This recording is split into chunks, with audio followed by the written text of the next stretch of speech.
ॐ श्री गणेशाय नमः। अथ श्री नारायण कवच। राजोवाच यया गुप्तः सहस्राक्षः सवाहान् रिपुसैनिकान् क्रीडन्निव विनिर्जित्य त्रैलोक्या बुभुजे श्रियाम्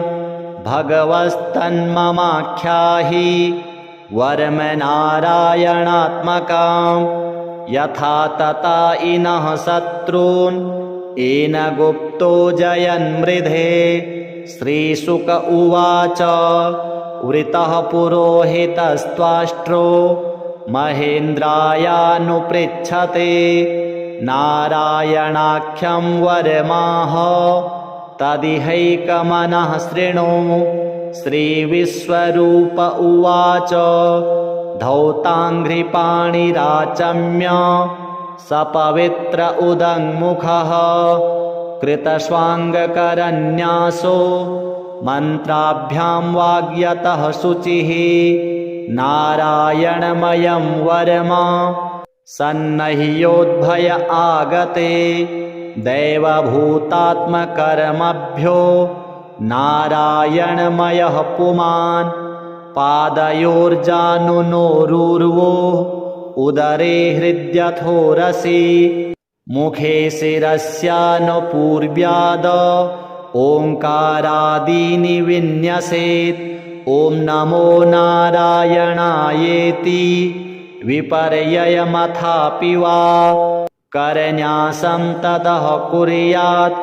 द्वादशाक्षरविद्यया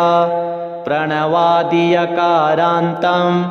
अङ्गुल्यङ्गुष्ठपर्वसु न्यसेद्धृदयम् ओङ्कारं विकारमनुमूर्धनि षकारं तु भ्रुवोर्मध्ये णकारं शिखया न्यसेत् वेकारं नेत्रयोर्युञ्जान् नकारं सर्वसन्धिषु मकारमस्त्रमुद्दिश्य मन्त्रमूर्तिर्भवेद्बुधः सविसर्गं फडन्तं तत् सर्वदिक्षु विनिर्दिशेत् ॐ विष्णवे नमः इत्यात्मानं परं ध्यायेत् ध्येयं षड्शक्तिभिर्युतां विद्यातेजस्तपोमूर्तिम् इमं मन्त्रमुदाहरेत् ॐ हरिर्विदध्यान् मम सर्वरक्षां न्यस्ताङ्घ्रिपद्मः पतगेन्द्रपृष्ठे दरारिचरमासि गदेषु चाप पाषाण्दधानोष्टगुणोष्टबाहुः जलेषु मां रक्षतु मत्स्यमूर्तिर्यादो गणेभ्यो वरुणस्य पाशात् स्थलेषु मायावटुवामनोऽव्यात् त्रिविक्रमः खेवतु विश्वरूपः दुर्गेष्वटव्याजिमुखादिषु प्रभुः पायां नृसिंहो सुरयूथपारिः विमुञ्चतो यस्य महाट्टहासं दिशो विनेदुर्न्यपतश्च गर्भाः रक्षत्वसौमाध्वनियज्ञकल्पः स्वदंष्टयोन्नीतधरो वराहः रामोद्रिकूटेष्वथ विप्रवासे सलक्ष्मणो व्याद्भरताग्रजोऽस्मान् मामुग्रधर्मादखिलात् प्रमादान् नारायणः पातु नरश्च हासात् दत्तस्त्वयोगादथ योगनाथः पायाद्गुणेशः कपिलः कर्मबन्धनात् सनत्कुमारो वतु कामदेवात् ध्यायाननो मां पथि देवहेलनात् देवर्षिवर्यः पुरुषार्चनान्तरात् कूर्मो हरिर्मां निर्यादशेषात् धन्वन्तरिर्भगवान् पात्वपथ्यात् द्वन्द्वाद्भयादृषभो निर्जितात्मा यज्ञश्च लोकादवता जनान्तात् बलो गणात् क्रोधवशादहीन्द्रः द्वैपायनो भगवान् प्रबोधात् बुद्धस्तु पाषण्डगणात् प्रमादात् कल्किः कले कालमलात् प्रपातु धर्मावनायोरुकृतावतारः मां केशवो गदया प्रातरभ्यात् गोविन्द आसङ्गवमात्तवेणुः नारायणः प्रहर्ण उदात्तशक्तिर्मध्यं दिने विष्णुररीन्द्रपाणिः देवोपराह्णे मधुहोग्रधन्वा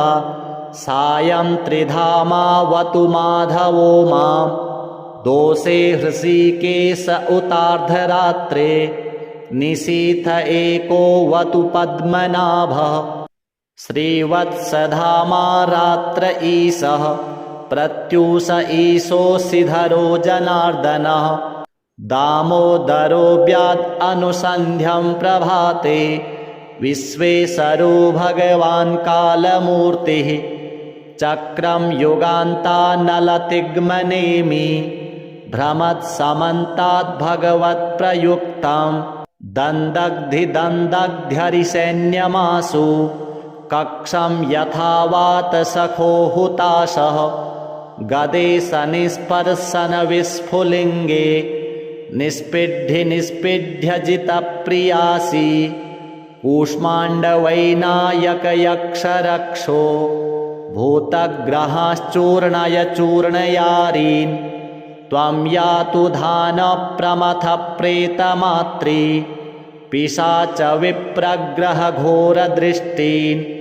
दरेन्द्रविद्रावय कृष्णपूरितो भीमस्वनोरेर्हृदयानि कम्पयन् त्वं तिग्मधारा शिवरारिसैन्यम् ईशप्रयुक्तो मम छिन्धि छिन्धि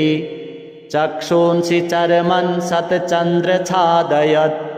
विषामघूनां हरपापचक्षुषां यन्नो भयं ग्रहेभ्यो भूत् केतुभ्यो नृभ्य एव च सरीसृपेभ्यो दंष्ट्रिभ्यो भूतेभ्यो घेभ्य एव च सर्वाण्येतानि भगवन् नामरूपास्त्रकीर्तनात् प्रयान्तु संशयं सद्यो येन श्रेयः प्रतीपकाः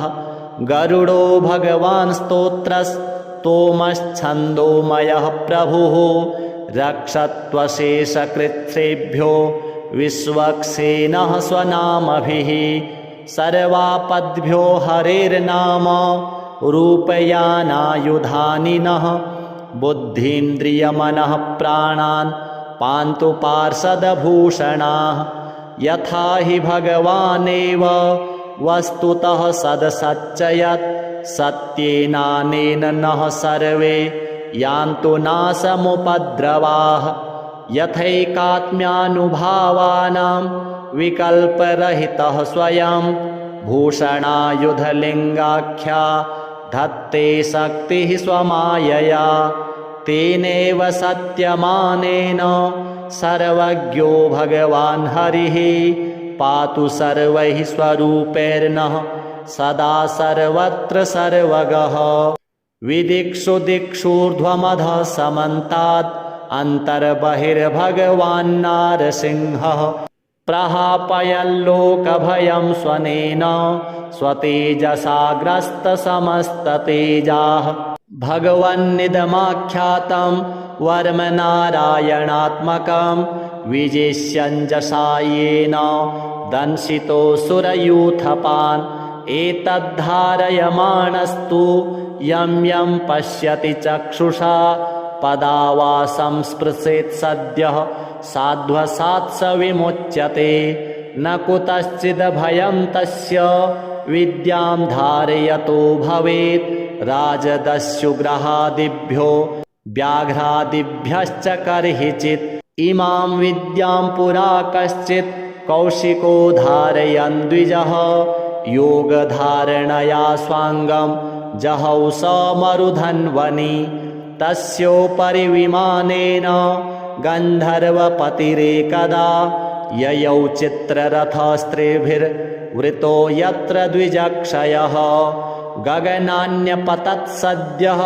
स विमानो ह्यवाक्षिराः सवाल्खिल्यवचनात् अस्थिन्यादाय विस्मितः। प्राप्यां प्राच्यां सरस्वत्यां स्नात्वा धाम स्वमन्वगात्। श्रीशुक उवाच य इदं शृणुयात् काले यो धारयति चादृतः तं नमस्यन्ति भूतानि मुच्यते सर्वतो भयात्। एतां विद्याम् अधिगतो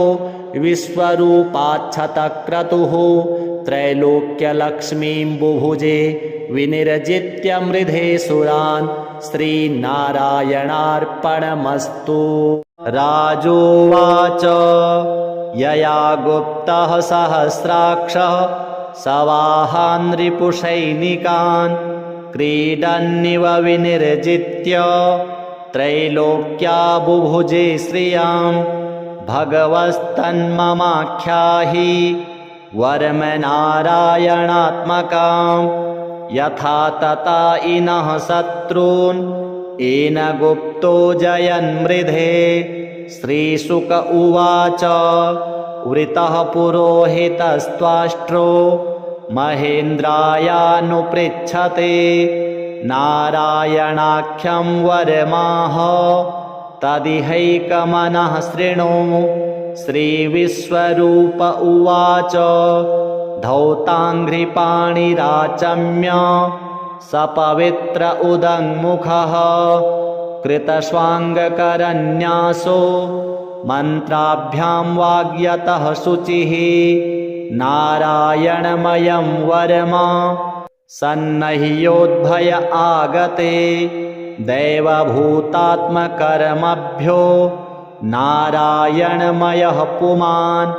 पादयोर्जानुनोरूर्वो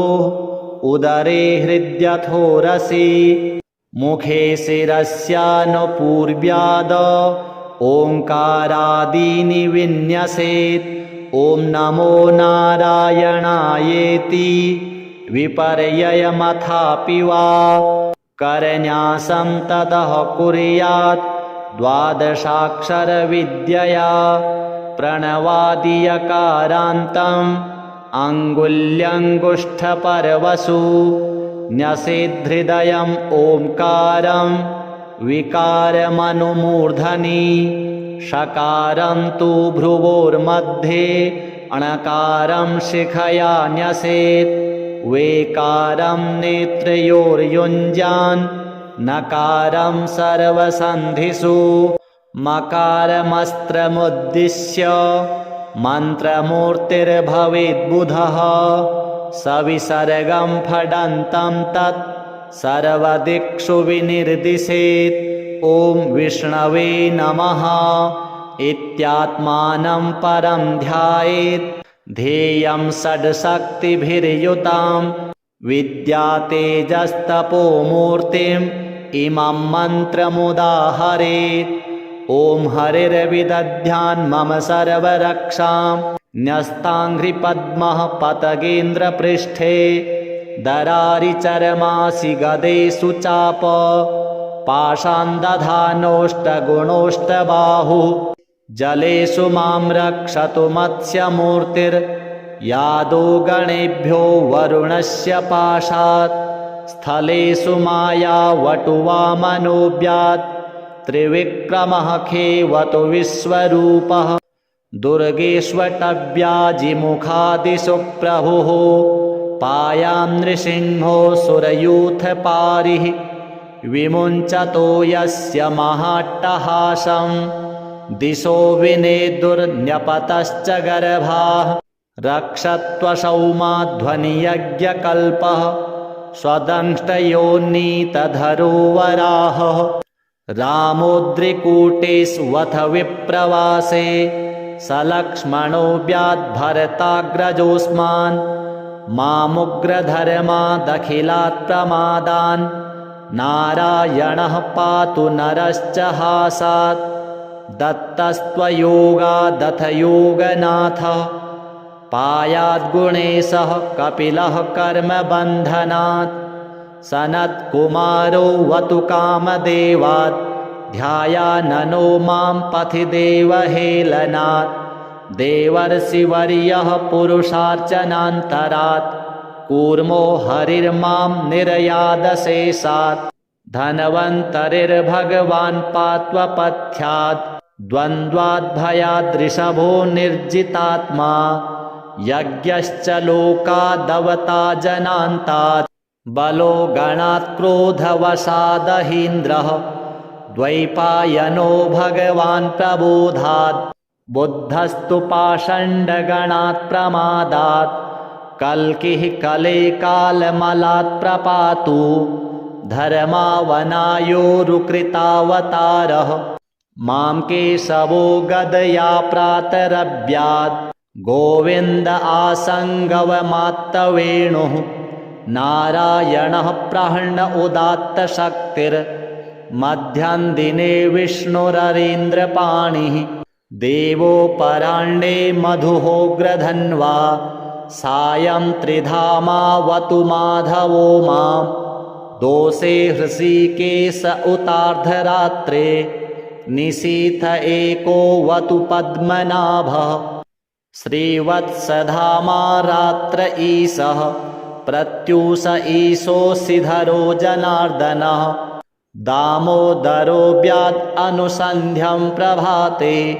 विश्वेशरो भगवान् कालमूर्तिः चक्रं युगान्तानलतिग्मनेमि भ्रमत्समन्ताद् भगवत्प्रयुक्तं दन्दग्धिदन्दग्ध्यरिसैन्यमासु कक्षं यथा वातसखो हुताशः गदे सनिस्पर्शन विस्फुलिङ्गे निष्पिड्य जितप्रियासि कूष्माण्डवैनायकयक्षरक्षो भूतग्रहाश्चूर्णय चूर्णयारीन् त्वं यातु धानप्रमथः प्रेतमात्री पिशाच विप्रग्रहघोरदृष्टीन् दरेन्द्रविद्रावय कृष्णपूरितो भीमस्वनोरेर्हृदयानि कम्पयन् त्वं तिग्मधारा शिवरारिसैन्यम् ईशप्रयुक्तो मम छिन्धि छिन्धि चक्षूंसि चर्मन् सतचन्द्रछादयत् विषामघूनां हरपापचक्षुषां यन्नो भयं ग्रहेभ्यो भूत् केतुभ्यो नृभ्य एव च सरीसृपेभ्यो दंष्ट्रिभ्यो भूतेभ्यो घेभ्य एव च सर्वाण्येतानि भगवन् नामरूपास्त्रकीर्तनात् प्रयान्तु संशयं सद्यो येन श्रेयः प्रतीपकाः गरुडो भगवान् स्तोत्रस्तोमश्छन्दोमयः प्रभुः रक्षत्वशेषकृच्छ्रेभ्यो विश्वक्सेनः स्वनामभिः सर्वापद्भ्यो हरेर्नाम रूपयानायुधानि नः बुद्धीन्द्रियमनः प्राणान् पान्तु पार्षदभूषणाः यथा हि भगवानेव वस्तुतः सदसच्चयत् सत्येनानेन नः सर्वे यान्तु नाशमुपद्रवाः यथैकात्म्यानुभावानां विकल्परहितः स्वयं भूषणायुधलिङ्गाख्या धत्ते शक्तिः स्वमायया तेनैव सत्यमानेन सर्वज्ञो भगवान् हरिः पातु सर्वैः स्वरूपैर्नः सदा सर्वत्र सर्वगः विदिक्षु दिक्षूर्ध्वमधः समन्तात् अन्तर्बहिर्भगवान्नारसिंहः प्रहापयल्लोकभयं स्वनेन स्वतेजसाग्रस्तसमस्ततेजाः भगवन्निदमाख्यातं वर्मनारायणात्मकं विजेष्यञ्जसायेन दंशितोऽसुरयूथपान् एतद्धारयमाणस्तु यं यं पश्यति चक्षुषा पदावासं स्पृशेत् सद्यः साध्वसात् स विमुच्यते न कुतश्चिद्भयं तस्य विद्यां धारयतो भवेत् राजदस्युग्रहादिभ्यो व्याघ्रादिभ्यश्च कर्हिचित् इमां विद्यां पुरा कश्चित् कौशिको धारयन् द्विजः योगधारणया स्वाङ्गं जहौ स मरुधन्वनि तस्योपरि विमानेन गन्धर्वपतिरेकदा ययौ चित्ररथस्त्रिभिर्वृतो यत्र द्विजक्षयः गगनान्यपतत्सद्यः स विमानो ह्यवाक्षिराः सवाल्खिल्यवचनात् अस्थिन्यादाय विस्मितः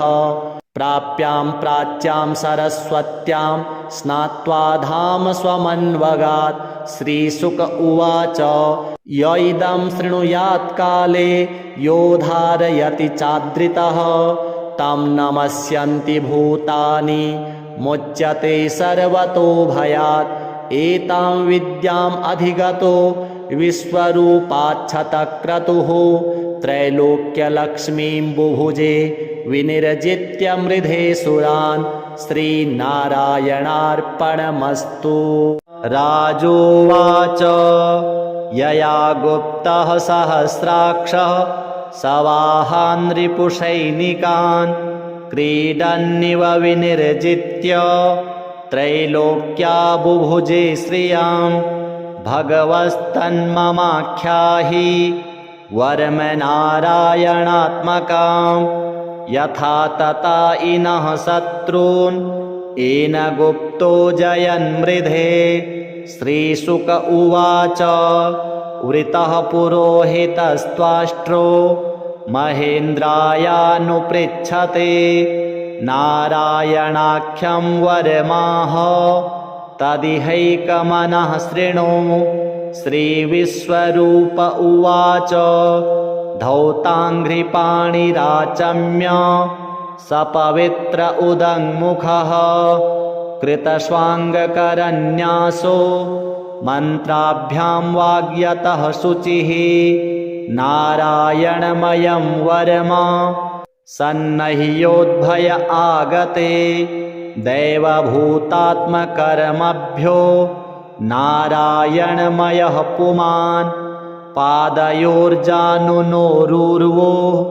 उदरे हृद्यथोरसि मुखे शिरस्यानुपूर्व्याद ओङ्कारादीनि विन्यसेत् ॐ नमो नारायणायेति विपर्ययमथापि वा करन्यासं ततः कुर्यात् द्वादशाक्षरविद्यया प्रणवादियकारान्तम् अङ्गुल्यङ्गुष्ठपर्वसु न्यसेद्धृदयम् ओङ्कारं विकारमनुमूर्धनि षकारं तु भ्रुवोर्मध्ये अणकारं शिखया न्यसेत् वेकारं नेत्रयोर्युञ्जान् नकारं सर्वसन्धिषु मकारमस्त्रमुद्दिश्य मन्त्रमूर्तिर्भवेद्बुधः सविसर्गं फडन्तं तत् सर्वदिक्षु विनिर्दिशेत् ॐ विष्णवे नमः इत्यात्मानं परं ध्यायेत् ध्येयं षड्शक्तिभिर्युतां विद्यातेजस्तपोमूर्तिम् इमं मन्त्रमुदाहरेत्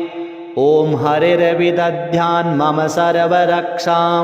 न्यस्ताङ्घ्रिपद्मः पतगेन्द्रपृष्ठे दरारिचरमासि गदेषु चाप पाषाण्दधानोष्टगुणोष्टबाहुः जलेषु मां रक्षतु मत्स्यमूर्तिर्यादो गणेभ्यो वरुणस्य पाशात् स्थलेषु मायावटुवामनोऽव्यात् त्रिविक्रमः खेवतु विश्वरूपः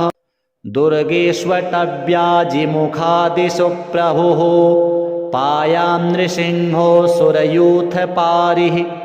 विमुञ्चतो यस्य महाट्टहासं दिशो विनेदुर्न्यपतश्च गर्भाः रक्षत्वसौमाध्वनियज्ञकल्पः स्वदंष्टयोन्नीतधरो वराहः रामोद्रिकूटेष्वथ विप्रवासे सलक्ष्मणो व्याद्भरताग्रजोऽस्मान् मामुग्रधर्मादखिलात् प्रमादान् नारायणः पातु नरश्च हासात् दत्तस्त्वयोगादथ योगनाथः पायाद्गुणेशः कपिलः कर्मबन्धनात् सनत्कुमारो वतु कामदेवात् ध्यायाननो मां पथि देवहेलनात् देवर्षिवर्यः पुरुषार्चनान्तरात् कूर्मो हरिर्मां निर्यादशेषात् धन्वन्तरिर्भगवान् पात्वपथ्यात् द्वन्द्वाद्भयादृषभो निर्जितात्मा यज्ञश्च लोकादवता जनान्तात् बलो गणात् क्रोधवशादहीन्द्रः द्वैपायनो भगवान् प्रबोधात् बुद्धस्तु पाषण्डगणात् प्रमादात् कल्किः कले कालमलात् प्रपातु धर्मावनायोरुकृतावतारः मां केशवो गदया प्रातरभ्यात् गोविन्द आसङ्गवमात्तवेणुः नारायणः प्रहर्ण उदात्तशक्तिर्मध्यं दिने विष्णुररीन्द्रपाणिः देवोपराह्णे मधुहोग्रधन्वा सायं त्रिधामावतु माधवो मां दोषे हृषीकेश उतार्धरात्रे निशीथ एको वतु पद्मनाभः श्रीवत्सधामा रात्र ईशः प्रत्यूष ईशोऽसिधरो जनार्दनः दामोदरो व्यात् अनुसन्ध्यं प्रभाते विश्वेशरो भगवान् कालमूर्तिः चक्रं युगान्तानलतिग्मनेमि भ्रमत्समन्ताद् भगवत्प्रयुक्तं दन्दग्धिदन्दग्ध्यरिसैन्यमासु कक्षं यथावातसखो हुताशः गदे सनिस्पर्शनविस्फुलिङ्गे निष्पिड्ध्यजितप्रियासि कूष्माण्डवैनायकयक्षरक्षो भूतग्रहाश्चूर्णय चूर्णयारीन् त्वं यातु धानप्रमथप्रेतमात्री पिशाच विप्रग्रहघोरदृष्टीन् दरेन्द्रविद्रावय कृष्णपूरितो भीमस्वनोरेर्हृदयानि कम्पयन् त्वं तिग्मधारा शिवरारिसैन्यम् ईशप्रयुक्तो मम छिन्धि छिन्धि चक्षूंसि चर्मन् सतचन्द्रछादयत् विषामघूनां हरपापचक्षुषां यन्नो भयं ग्रहेभ्यो भूत् केतुभ्यो नृभ्य एव च सरीसृपेभ्यो दंष्ट्रिभ्यो भूतेभ्यो घेभ्य एव च सर्वाण्येतानि भगवन् नामरूपास्त्रकीर्तनात् प्रयान्तु संशयं सद्यो येन श्रेयः प्रतीपकाः गरुडो भगवान् स्तोत्रस्तोमश्छन्दोमयः प्रभुः रक्षत्वशेषकृच्छ्रेभ्यो विश्वक्सेनः स्वनामभिः सर्वापद्भ्यो हरेर्नाम रूपयानायुधानि नः बुद्धीन्द्रियमनः प्राणान् पान्तु पार्षदभूषणाः यथा हि भगवानेव वस्तुतः सदसच्चयत् सत्येनानेन नः सर्वे यान्तु नाशमुपद्रवाः यथैकात्म्यानुभावानां विकल्परहितः स्वयं भूषणायुधलिङ्गाख्या धत्ते शक्तिः स्वमायया तेनैव सत्यमानेन सर्वज्ञो भगवान् हरिः पातु सर्वैः स्वरूपैर्नः सदा सर्वत्र सर्वगः विदिक्षु दिक्षूर्ध्वमधः समन्तात् अन्तर्बहिर्भगवान्नारसिंहः प्रहापयल्लोकभयं स्वनेन स्वतेजसाग्रस्तसमस्ततेजाः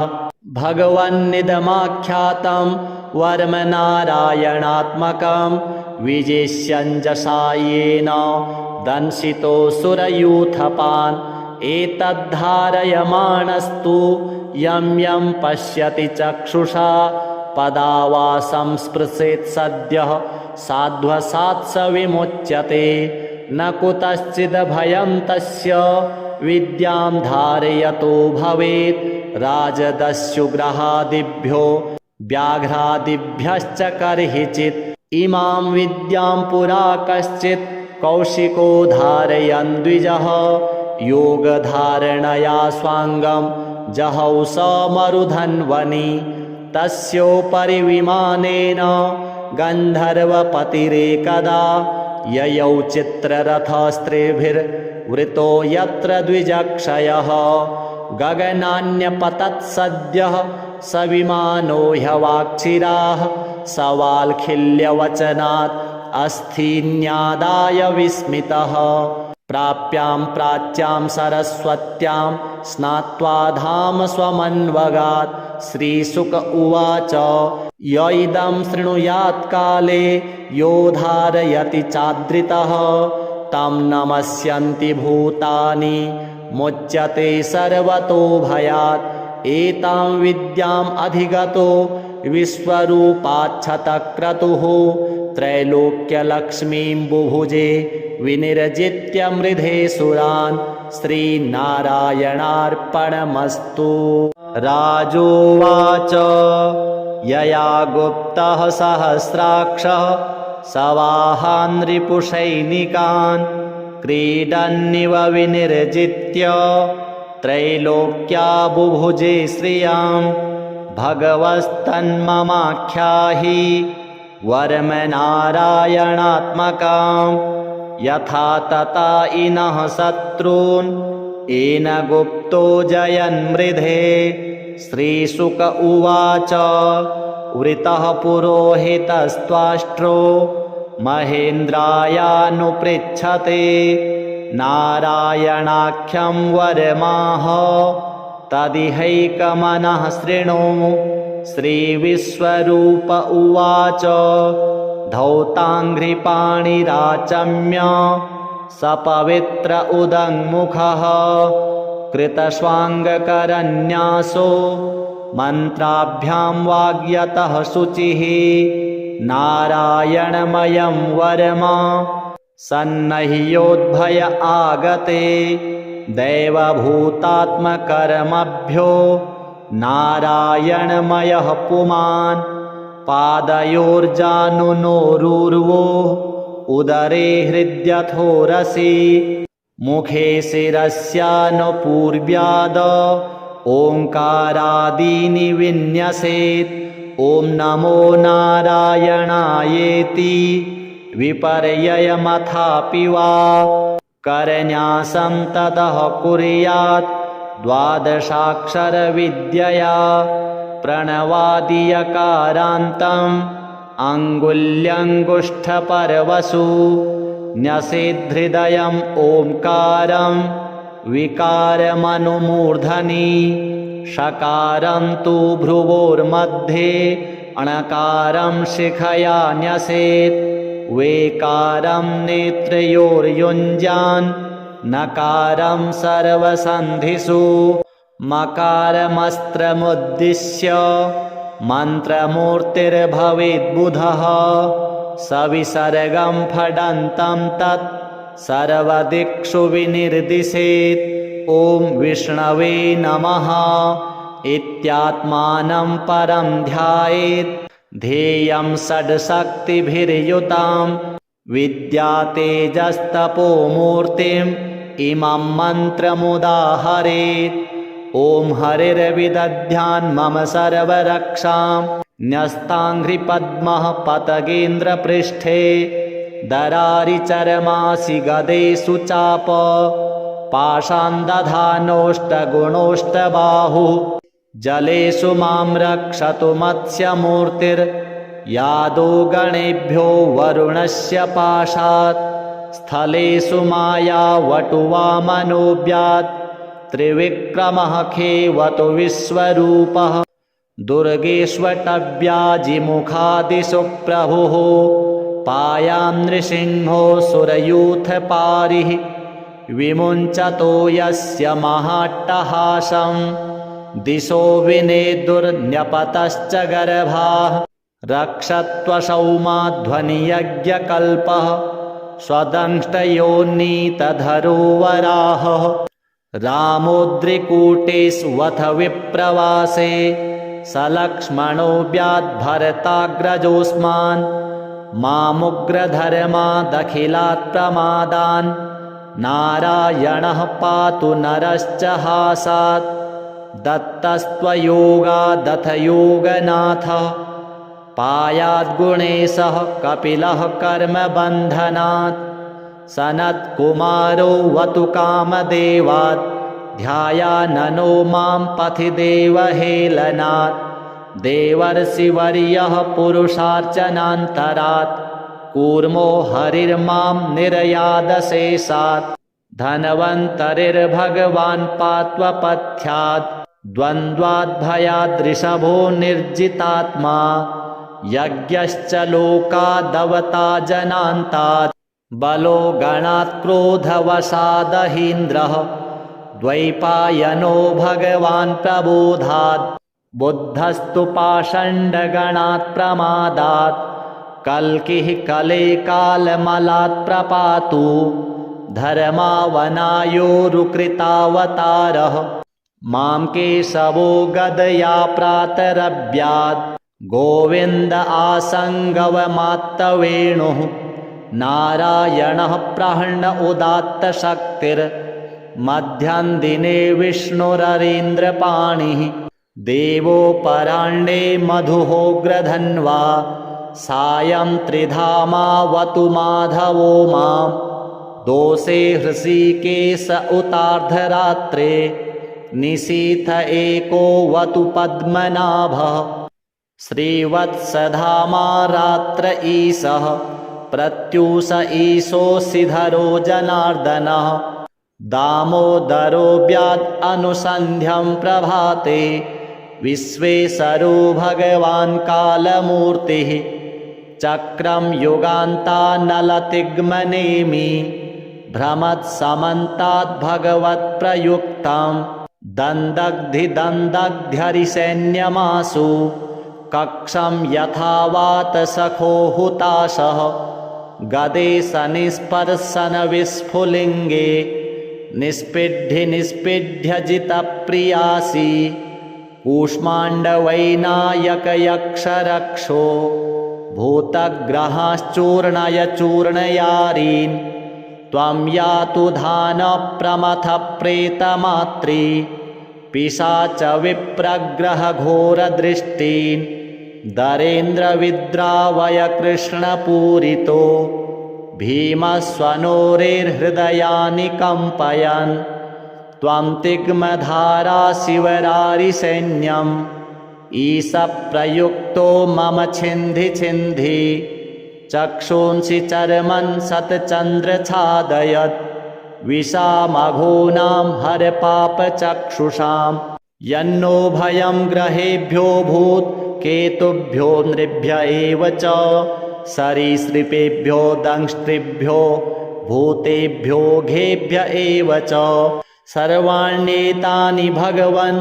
नामरूपास्त्रकीर्तनात् प्रयान्तु संशयं सद्यो येन श्रेयः प्रतीपकाः गरुडो भगवान् स्तोत्रस्तोमश्छन्दोमयः प्रभुः रक्षत्वशेषकृच्छ्रेभ्यो विश्वक्सेनः स्वनामभिः सर्वापद्भ्यो हरेर्नाम रूपयानायुधानि नः बुद्धीन्द्रियमनः प्राणान् पान्तु पार्षदभूषणाः यथा हि भगवानेव वस्तुतः सदसच्चयत् सत्येनानेन नः सर्वे यान्तु नाशमुपद्रवाः यथैकात्म्यानुभावानां विकल्परहितः स्वयं भूषणायुधलिङ्गाख्या धत्ते शक्तिः स्वमायया तेनैव सत्यमानेन सर्वज्ञो भगवान् हरिः पातु सर्वैः स्वरूपैर्नः सदा सर्वत्र सर्वगः। विदिक्षु दिक्षूर्ध्वमधः समन्तात् अन्तर्बहिर्भगवान् नारसिंहः। प्रहापयल्लोकभयं स्वनेन स्वतेजसा ग्रस्तसमस्ततेजाः। भगवन्निदमाख्यातं वर्मनारायणात्मकं विजिष्यञ्जसा येन दंशितोऽसुरयूथपान्। एतद्धारयमाणस्तु यं यं पश्यति चक्षुषा पदावासं स्पृशेत् सद्यः साध्वसात् स विमुच्यते। न कुतश्चिदभयं तस्य विद्यां धारयतो भवेत्। राजदस्युग्रहादिभ्यो व्याघ्रादिभ्यश्च कर्हिचित् इमां विद्यां पुरा कश्चित् कौशिको धारयन् द्विजः। योगधारणया स्वाङ्गं जहौ स मरुधन्वनि। तस्योपरि विमानेन गन्धर्वपतिरेकदा ययौ चित्ररथस्त्रिभिर्वृतो यत्र द्विजक्षयः। गगनान्यपतत् सद्यः स विमानो ह्यवाक्षिराः। सवाल्खिल्यवचनात् अस्थिन्यादाय विस्मितः। प्राप्यां प्राच्यां सरस्वत्यां स्नात्वा धाम स्वमन्वगात्। श्रीशुक उवाच य इदं शृणुयात्काले यो धारयति चादृतः तं नमस्यन्ति भूतानि मुच्यते सर्वतो भयात्। एतां विद्याम् अधिगतो विश्वरूपाच्छतक्रतुः त्रैलोक्यलक्ष्मीं बुभुजे विनिर्जित्य मृधे सुरान्। श्रीनारायणार्पणमस्तु। राजोवाच यया गुप्तः सहस्राक्षः सवाहान् रिपुसैनिकान् क्रीडन्निव विनिर्जित्य त्रैलोक्या बुभुजे श्रियां। भगवस्तन्ममाख्याहि वर्मनारायणात्मकां यथा तता इनः शत्रून् येन गुप्तो जयन्मृधे। श्रीशुक उवाच वृतः पुरोहितस्त्वाष्ट्रो महेन्द्रायानुपृच्छते नारायणाख्यं वरमाह तदिहैकमनः शृणु। श्रीविश्वरूप उवाच धौताङ्घ्रिपाणिराचम्य सपवित्र उदङ्मुखः कृतस्वाङ्गकरन्यासो मन्त्राभ्यां वाग्यतः शुचिः। नारायणमयं वरमा सन्नह्योद्भय आगते दैवभूतात्मकर्मभ्यो नारायणमयः पुमान्। पादयोर्जानुनोरूर्वो उदरे हृद्यथोरसि मुखे शिरस्यानुपूर्व्याद ओङ्कारादीनि विन्यसेत्। ॐ नमो नारायणायेति विपर्ययमथापि वा करन्यासं ततः कुर्यात् द्वादशाक्षरविद्यया प्रणवादियकारान्तम् अङ्गुल्यङ्गुष्ठपर्वसु न्यसेद्धृदयम् ओङ्कारं विकारमनुमूर्धनि। षकारं तु भ्रुवोर्मध्ये णकारं शिखया न्यसेत्। वेकारं नेत्रयोर्युञ्जान् नकारं सर्वसन्धिषु। मकारमस्त्रमुद्दिश्य मन्त्रमूर्तिर्भवेद्बुधः सविसर्गं फडन्तं तत्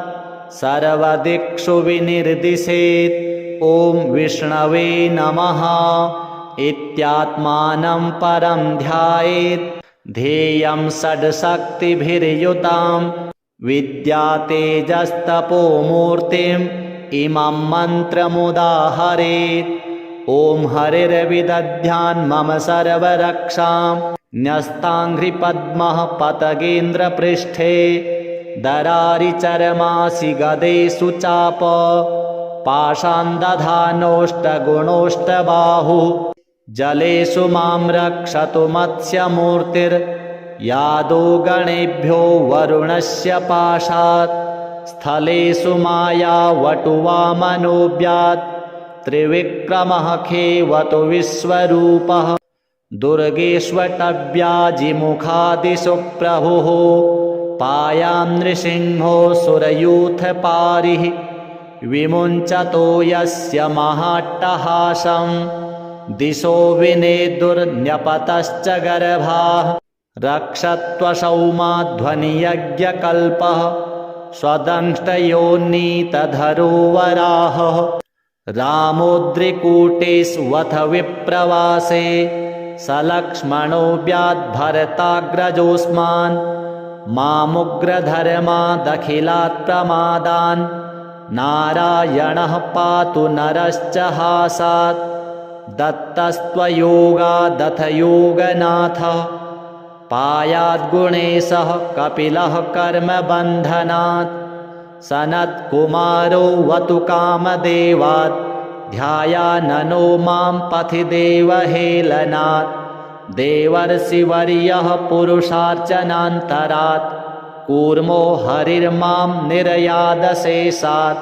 धन्वन्तरिर्भगवान् पात्वपथ्यात् द्वन्द्वाद्भयाद्ऋषभो निर्जितात्मा यज्ञश्च लोकादवता जनान्तात् बलो गणात् क्रोधवशादहीन्द्रः द्वैपायनो भगवान् प्रबोधात् बुद्धस्तु पाषण्डगणात् प्रमादात् कल्किः कले कालमलात् प्रपातु धर्मावनायोरुकृतावतारः मां केशवो गदया प्रातरव्यात् गोविन्द आसङ्गवमात्तवेणुः नारायणः प्रहण्ड उदात्तशक्तिर्मध्यं दिने विष्णुररीन्द्रपाणिः देवोपराण्डे मधुहोग्रधन्वा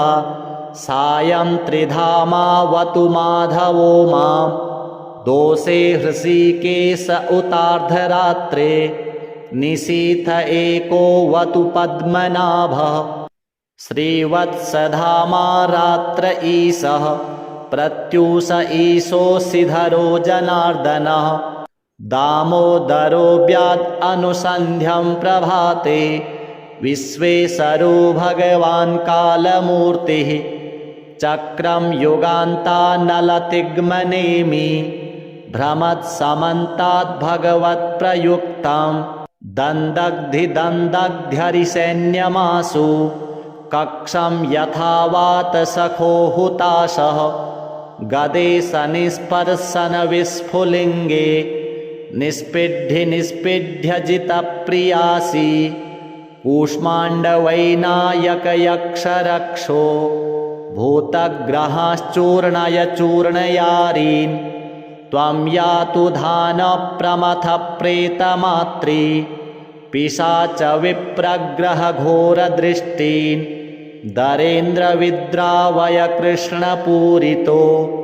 भीमस्वनोरेर्हृदयानि कम्पयन् त्वं तिग्मधारा शिवरारिसैन्यम् ईशप्रयुक्तो मम छिन्धि छिन्धि चक्षूंसि चर्मन् सतचन्द्रछादयत्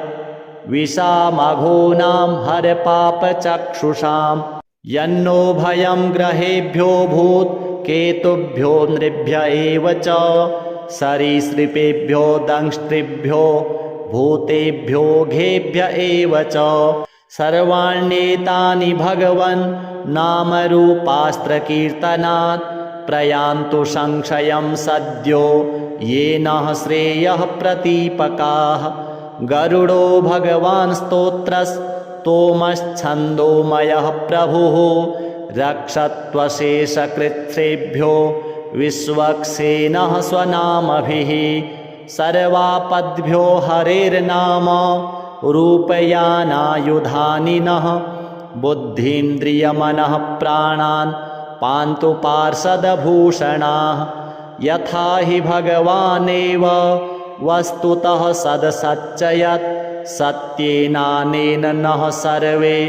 यान्तु नाशमुपद्रवाः यथैकात्म्यानुभावानां विकल्परहितः स्वयं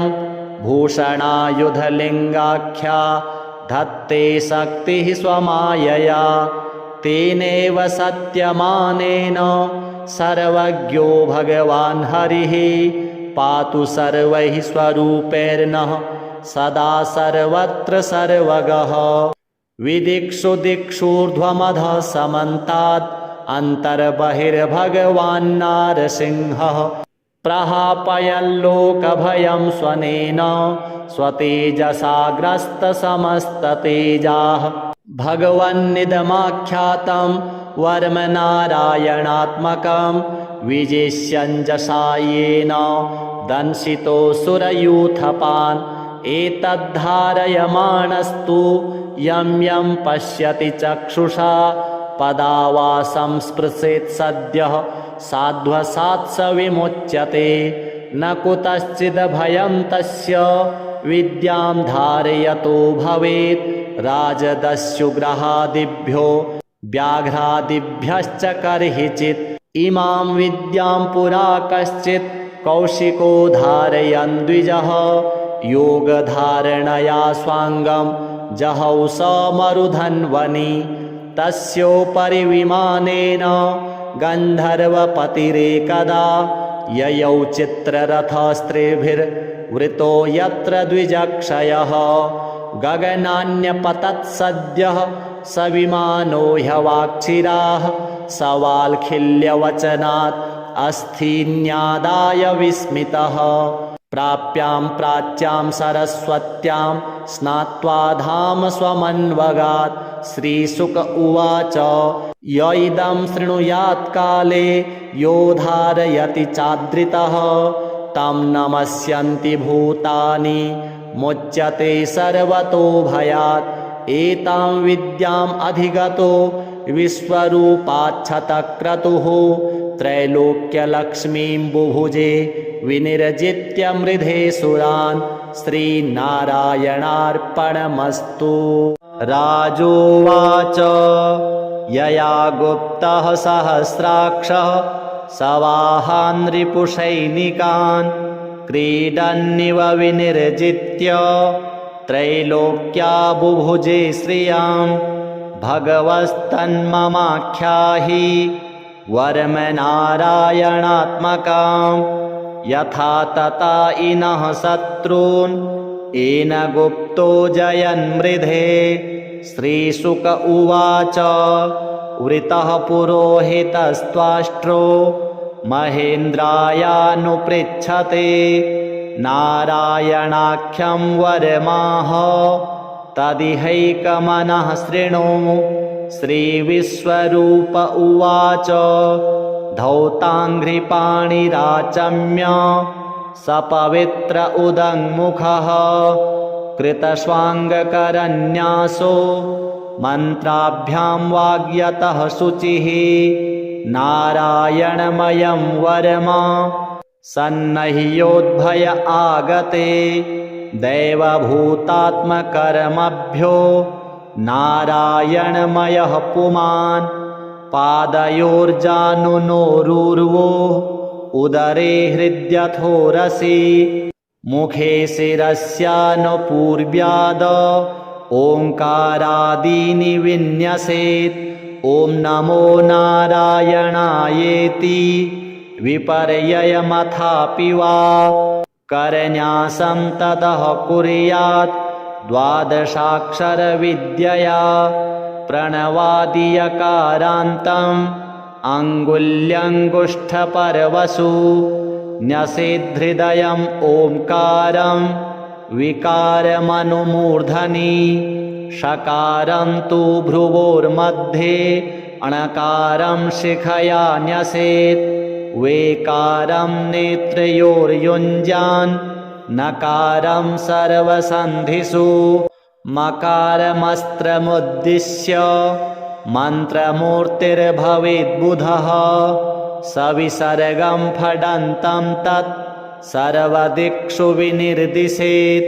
ॐ विष्णवे नमः इत्यात्मानं परं ध्यायेत् ध्येयं षड्शक्तिभिर्युतां विद्यातेजस्तपोमूर्तिम् इमं मन्त्रमुदाहरेत् ॐ हरिर्विदध्यान् मम सर्वरक्षां न्यस्ताङ्घ्रिपद्मः पतगेन्द्रपृष्ठे दरारिचरमासि गदेषु चाप पाषाण्दधानोष्टगुणोष्टबाहु जलेषु मां रक्षतु मत्स्यमूर्तिर्यादो गणेभ्यो वरुणस्य पाशात् स्थलेषु मायावटुवामनोऽव्यात् त्रिविक्रमः खेवतु विश्वरूपः दुर्गेष्वटव्याजिमुखादिषु प्रभुः पायां नृसिंहो सुरयूथपारिः विमुञ्चतो यस्य महाट्टहासं दिशो विनेदुर्न्यपतश्च गर्भाः रक्षत्वसौमाध्वनियज्ञकल्पः स्वदंष्टयोन्नीतधरो वराहः रामोद्रिकूटेष्वथ विप्रवासे सलक्ष्मणोऽव्याद्भरताग्रजोऽस्मान् मामुग्रधर्मादखिलात् प्रमादान् नारायणः पातु नरश्च हासात् दत्तस्त्वयोगादथ योगनाथः पायाद्गुणेशः कपिलः कर्मबन्धनात् सनत्कुमारो वतु कामदेवात् ध्यायाननो मां पथि देवहेलनात् देवर्षिवर्यः पुरुषार्चनान्तरात् कूर्मो हरिर्मां निर्यादशेषात् धन्वन्तरिर्भगवान् पात्वपथ्यात् द्वन्द्वाद्भयाद्ऋषभो निर्जितात्मा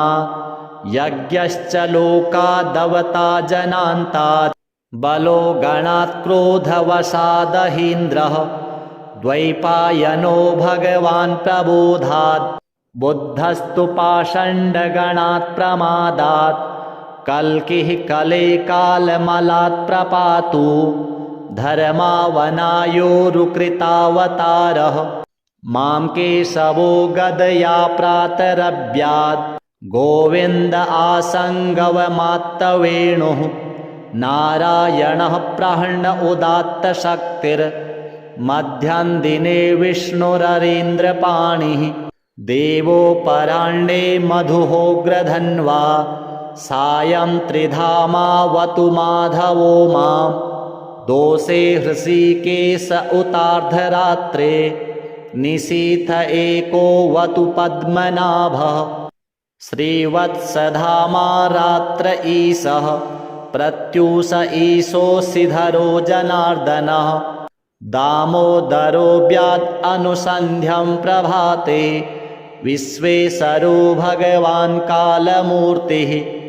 चक्रं युगान्तानलतिग्मनेमि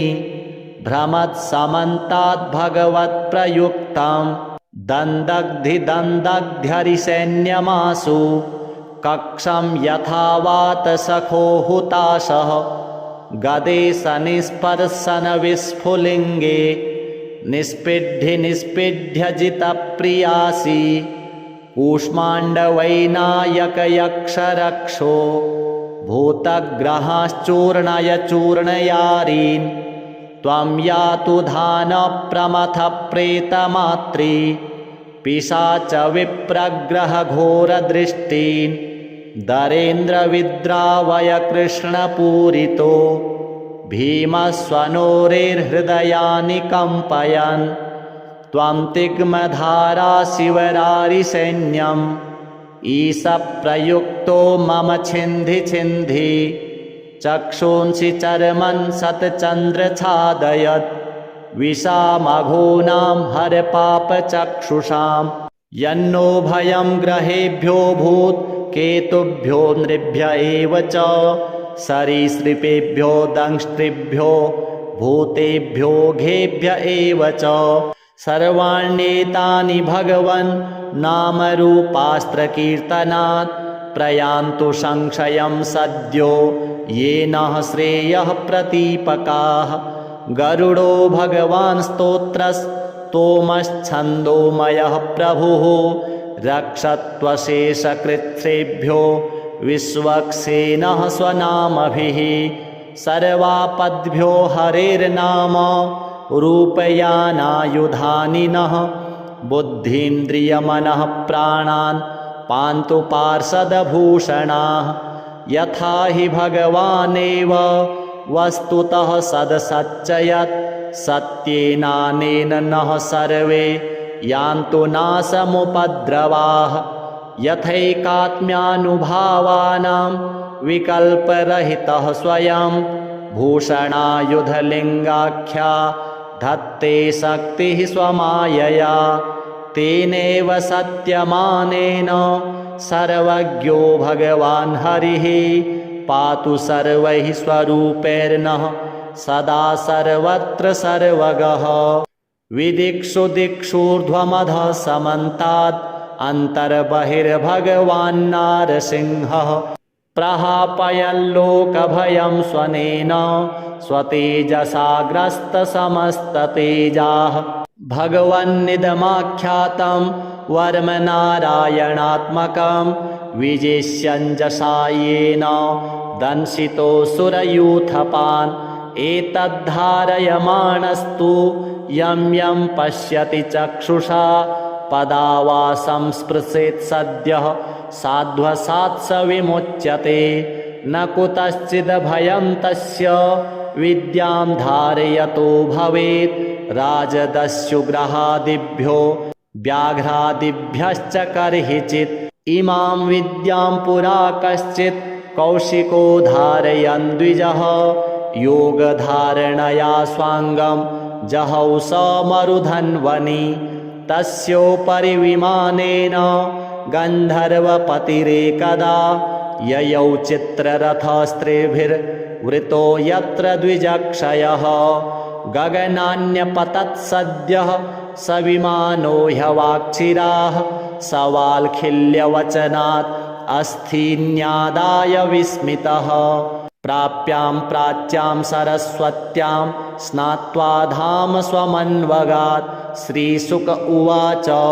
य इदं शृणुयात् काले यो धारयति चादृतः तं नमस्यन्ति भूतानि मुच्यते सर्वतो भयात् एतां विद्याम् अधिगतो विश्वरूपाच्छतक्रतुः त्रैलोक्यलक्ष्मीं बुभुजे विनिर्जित्य मृधे सुरान् श्रीनारायणार्पणमस्तु। राजोवाच यया गुप्तः सहस्राक्षः सवाहान् रिपुसैनिकान् क्रीडन्निव विनिर्जित्य त्रैलोक्या बुभुजे श्रियां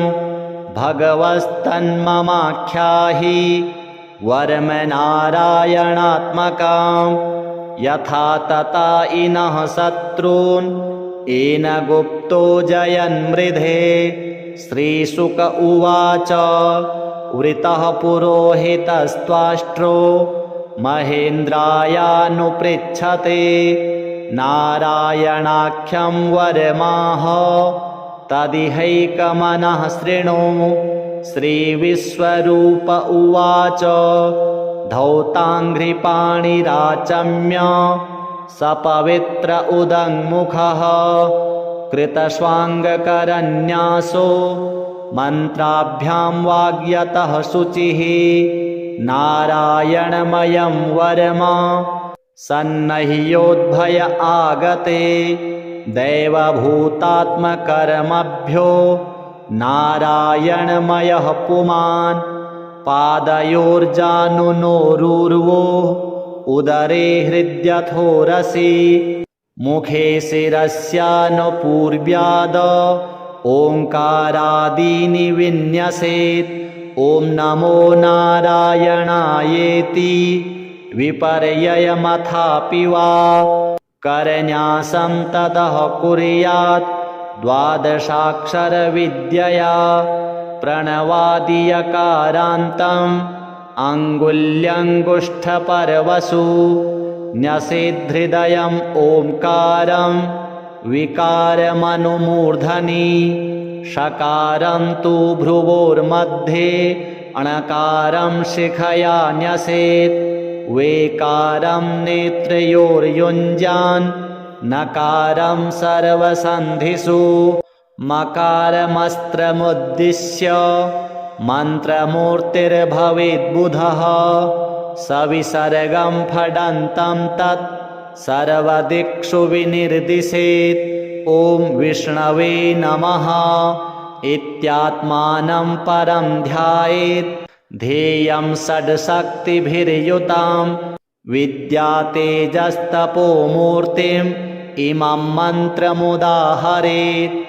ॐ हरिर्विदध्यान् मम सर्वरक्षां न्यस्ताङ्घ्रिपद्मः पतगेन्द्रपृष्ठे दरारिचरमासि गदेषु चाप पाषाण्दधानोष्टगुणोष्टबाहुः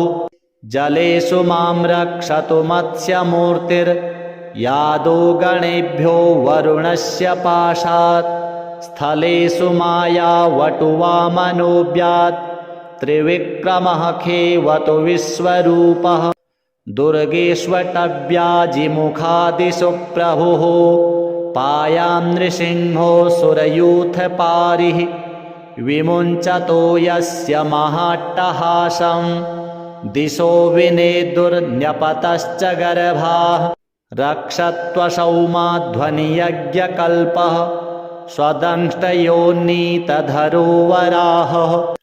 रामोद्रिकूटेष्वथ विप्रवासे सलक्ष्मणोऽव्याद्भरताग्रजोऽस्मान् मामुग्रधर्मादखिलात् प्रमादान् नारायणः पातु नरश्च हासात् दत्तस्त्वयोगादथ योगनाथः पायाद्गुणेशः कपिलः कर्मबन्धनात् सनत्कुमारो वतु कामदेवात् ध्यायाननो मां पथि देवहेलनात् देवर्षिवर्यः पुरुषार्चनान्तरात्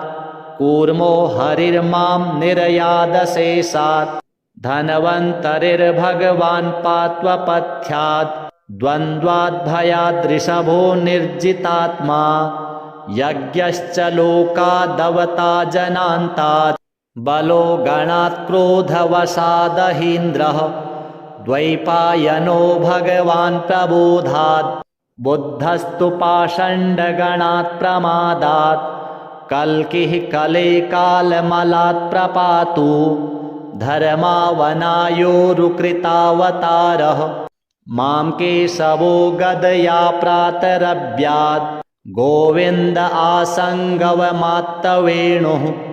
नारायणः प्रहर्ण उदात्तशक्तिर्मध्यं दिने विष्णुररीन्द्रपाणिः देवोपराह्णे मधुहोग्रधन्वा सायं त्रिधामावतु माधवो मां दोषे हृषीकेश उतार्धरात्रे निशीथ एको वतु पद्मनाभः श्रीवत्सधामा रात्र ईशः प्रत्यूष ईशोऽसिधरो जनार्दनः दामोदरोऽव्याद् अनुसन्ध्यं प्रभाते विश्वेशरो भगवान् कालमूर्तिः चक्रं युगान्तानलतिग्मनेमि भ्रमत्समन्ताद् भगवत्प्रयुक्तं दन्दग्धिदन्दग्ध्यरिसैन्यमासु कक्षं यथा वातसखो हुताशः गदेशनिस्पर्शनविस्फुलिङ्गे निष्पिड्ध्यजितप्रियासि कूष्माण्डवैनायकयक्षरक्षो भूतग्रहाश्चूर्णय चूर्णयारीन् त्वं यातु धानप्रमथप्रेतमात्री पिशाचविप्रग्रहघोरदृष्टीन् दरेन्द्रविद्रावय कृष्णपूरितो भीमस्वनोरेर्हृदयानि कम्पयन् त्वं तिग्मधारा शिवरारिसैन्यम् ईशप्रयुक्तो मम छिन्धि छिन्धि चक्षूंसि चर्मन् सतचन्द्रछादयत् विषामघोनां हरपापचक्षुषाम् यन्नो भयं ग्रहेभ्यो भूत्केतुभ्यो नृभ्य एव च सरीसृपेभ्यो दंष्ट्रिभ्यो भूतेभ्यो घेभ्य एव च सर्वाण्येतानि भगवन् नामरूपास्त्रकीर्तनात् प्रयान्तु संशयं सद्यो येन श्रेयः प्रतीपकाः गरुडो भगवान् स्तोत्रस्तोमश्छन्दोमयः प्रभुः रक्षत्वशेषकृच्छ्रेभ्यो विश्वक्सेनः स्वनामभिः सर्वापद्भ्यो हरेर्नाम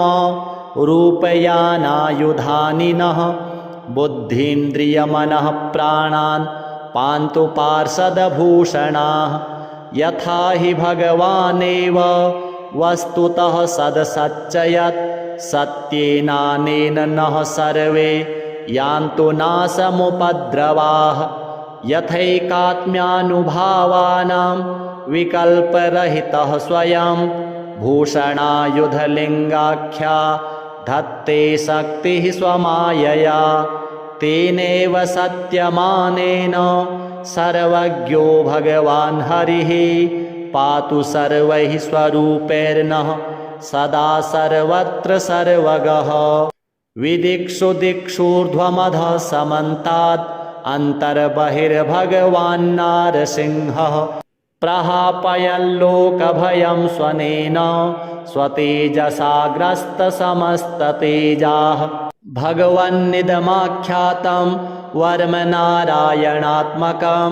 विजेष्यञ्जसायेन दंशितोऽसुरयूथपान् एतद्धारयमाणस्तु यं यं पश्यति चक्षुषा पदा संस्पृशेत् सद्यः साध्वसात् स विमुच्यते न कुतश्चिद्भयं तस्य विद्यां धारयतो भवेत् राजदस्युग्रहादिभ्यो व्याघ्रादिभ्यश्च कर्हिचित् इमां विद्यां पुरा कश्चित् कौशिको धारयन् द्विजः योगधारणया स्वाङ्गं जहौ स मरुधन्वनि तस्योपरि विमानेन गन्धर्वपतिरेकदा ययौ चित्ररथस्त्रिभिर्वृतो यत्र द्विजक्षयः गगनान्यपतत्सद्यः स विमानो ह्यवाक्षिराः सवाल्खिल्यवचनात् अस्थीन्यादाय विस्मितः प्राप्यां प्राच्यां सरस्वत्यां स्नात्वा धाम स्वमन्वगात् श्रीशुक उवाच य इदं शृणुयात् काले यो धारयति चादृतः तं नमस्यन्ति भूतानि मुच्यते सर्वतो भयात् एतां विद्याम् अधिगतो विश्वरूपाच्छतक्रतुः त्रैलोक्यलक्ष्मीं बुभुजे विनिर्जित्य मृधे सुरान् श्रीनारायणार्पणमस्तु। राजोवाच यया गुप्तः सहस्राक्षः सवाहान् रिपुसैनिकान् क्रीडन्निव विनिर्जित्य त्रैलोक्या बुभुजे श्रियां भगवस्तन्ममाख्याहि वर्मनारायणात्मकां यथा तथा इनः शत्रून् येन गुप्तो जयन्मृधे। श्रीशुक उवाच वृतः पुरोहितस्त्वाष्ट्रो महेन्द्रायानुपृच्छते नारायणाख्यं वरमाह तदिहैकमनः शृणु।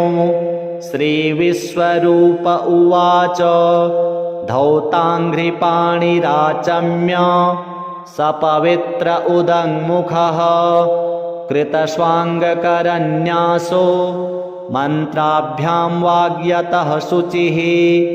नारायणमयं वरमा सन्नह्योद्भय आगते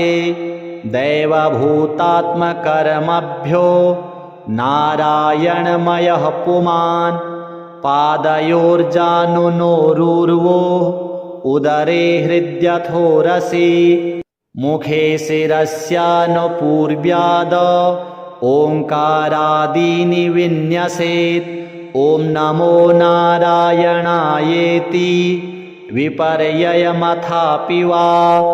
करन्यासं ततः कुर्यात् द्वादशाक्षरविद्यया प्रणवादियकारान्तम् अङ्गुल्यङ्गुष्ठपर्वसु न्यसेद्धृदयम् ओङ्कारं विकारमनुमूर्धनि षकारं तु भ्रुवोर्मध्ये अणकारं शिखया न्यसेत् वेकारं नेत्रयोर्युञ्जान् नकारं सर्वसन्धिषु मकारमस्त्रमुद्दिश्य मन्त्रमूर्तिर्भवेद्बुधः सविसर्गं फडन्तं तत् सर्वदिक्षु विनिर्दिशेत्। ॐ विष्णवे नमः इत्यात्मानं परं ध्यायेत्। ध्येयं षड्शक्तिभिर्युतां विद्यातेजस्तपोमूर्तिम् इमं मन्त्रमुदाहरेत्। ॐ हरिर्विदध्यान् मम सर्वरक्षां न्यस्ताङ्घ्रिपद्मः पतगेन्द्रपृष्ठे दरारिचरमासि गदेषु चाप पाषाण्दधानोष्टगुणोष्टबाहुः जलेषु मां रक्षतु मत्स्यमूर्तिर्यादो गणेभ्यो वरुणस्य पाशात् स्थलेषु मायावटुवामनोऽव्यात् त्रिविक्रमः खेवतु विश्वरूपः दुर्गेष्वटव्याजिमुखादिषु प्रभुः पायां नृसिंहो सुरयूथपारिः विमुञ्चतो यस्य महाट्टहासं दिशो विनेदुर्न्यपतश्च गर्भाः रक्षत्वसौमाध्वनियज्ञकल्पः स्वदंष्टयोन्नीतधरो वराहः रामोद्रिकूटेष्वथ विप्रवासे सलक्ष्मणो व्याद्भरताग्रजोऽस्मान् मामुग्रधर्मादखिलात् प्रमादान् नारायणः पातु नरश्च हासात् दत्तस्त्वयोगादथ योगनाथः पायाद्गुणेशः कपिलः कर्मबन्धनात् सनत्कुमारो वतु कामदेवात् ध्यायाननो मां पथि देवहेलनात् देवर्षिवर्यः पुरुषार्चनान्तरात् कूर्मो हरिर्मां निर्यादशेषात् धन्वन्तरिर्भगवान् पात्वपथ्यात् द्वन्द्वाद्भयादृषभो निर्जितात्मा यज्ञश्च लोकादवता जनान्तात् बलो गणात् क्रोधवशादहीन्द्रः द्वैपायनो भगवान् प्रबोधात् बुद्धस्तु पाषण्डगणात् प्रमादात् कल्किः कले कालमलात् प्रपातु धर्मावनायोरुकृतावतारः मां केशवो गदया प्रातरभ्यात् गोविन्द आसङ्गवमात्तवेणुः नारायणः प्रहर्ण उदात्तशक्तिर्मध्यं दिने विष्णुररीन्द्रपाणिः देवोपराह्णे मधुहोग्रधन्वा सायं त्रिधामावतु माधवो मां दोषे हृषीकेश उतार्धरात्रे निशीथ एको वतु पद्मनाभः श्रीवत्सधामा रात्र ईशः प्रत्यूष ईशोऽसिधरो जनार्दनः दामोदरो व्यात् अनुसन्ध्यं प्रभाते विश्वेशरो भगवान् कालमूर्तिः चक्रं युगान्तानलतिग्मनेमि भ्रमत्समन्ताद् भगवत्प्रयुक्तं दन्दग्धिदन्दग्ध्यरिसैन्यमासु कक्षं यथावातसखो हुताशः गदेशनिस्पर्शनविस्फुलिङ्गे निष्पिड्ध्यजितप्रियासि कूष्माण्डवैनायकयक्षरक्षो भूतग्रहाश्चूर्णय चूर्णयारीन् त्वं यातु धानप्रमथप्रेतमात्री पिशाचविप्रग्रहघोरदृष्टीन् दरेन्द्रविद्रावय कृष्णपूरितो भीमस्वनोरेर्हृदयानि कम्पयन् त्वं तिग्मधारा शिवरारिसैन्यम् ईश प्रयुक्तो मम छिन्धि छिन्धि चक्षूंसि चर्मन् सतचन्द्रछादयत् विषामघोनां हरपापचक्षुषां यन्नो भयं ग्रहेभ्योऽभूत् केतुभ्यो नृभ्य एव च सरीसृपेभ्यो दंष्ट्रिभ्यो भूतेभ्यो घेभ्य एव च सर्वाण्येतानि भगवन् नामरूपास्त्रकीर्तनात् प्रयान्तु संशयं सद्यो येन श्रेयः प्रतीपकाः गरुडो भगवान् स्तोत्रस्तोमश्छन्दोमयः प्रभुः रक्षत्वशेषकृच्छ्रेभ्यो विश्वक्सेनः स्वनामभिः सर्वापद्भ्यो हरेर्नाम रूपयानायुधानि नः बुद्धीन्द्रियमनः प्राणान् पान्तु पार्षदभूषणाः यथा हि भगवानेव वस्तुतः सदसच्चयत् सत्येनानेन नः सर्वे यान्तु नाशमुपद्रवाः यथैकात्म्यानुभावानां विकल्परहितः स्वयं भूषणायुधलिङ्गाख्या धत्ते शक्तिः स्वमायया तेनैव सत्यमानेन सर्वज्ञो भगवान् हरिः पातु सर्वैः स्वरूपैर्नः सदा सर्वत्र सर्वगः विदिक्षु दिक्षूर्ध्वमधः समन्तात् अन्तर्बहिर्भगवान्नारसिंहः प्रहापयल्लोकभयं स्वनेन स्वतेजसाग्रस्तसमस्ततेजाः भगवन्निदमाख्यातं वर्मनारायणात्मकं विजिष्यञ्जसायेन दंशितोऽसुरयूथपान् एतद्धारयमाणस्तु यं यं पश्यति चक्षुषा पदा वा संस्पृशेत् सद्यः साध्वसात् स विमुच्यते न कुतश्चिद्भयं तस्य विद्यां धारयतो भवेत् राजदस्युग्रहादिभ्यो व्याघ्रादिभ्यश्च कर्हिचित् इमां विद्यां पुरा कश्चित् कौशिको धारयन् द्विजः योगधारणया स्वाङ्गं जहौ स मरुधन्वनि तस्योपरि विमानेन गन्धर्वपतिरेकदा ययौ चित्ररथस्त्रिभिर्वृतो यत्र द्विजक्षयः गगनान्यपतत् सद्यः स विमानो ह्यवाक्षिराः सवाल्खिल्यवचनात् अस्थिन्यादाय विस्मितः प्राप्यां प्राच्यां सरस्वत्यां स्नात्वा धाम स्वमन्वगात् श्रीशुक उवाच य इदं शृणुयात् काले यो धारयति चादृतः तं नमस्यन्ति भूतानि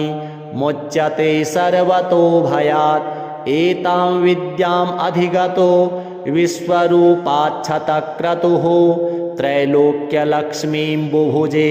विनिर्जित्य मृधे सुरान् श्रीनारायणार्पणमस्तु।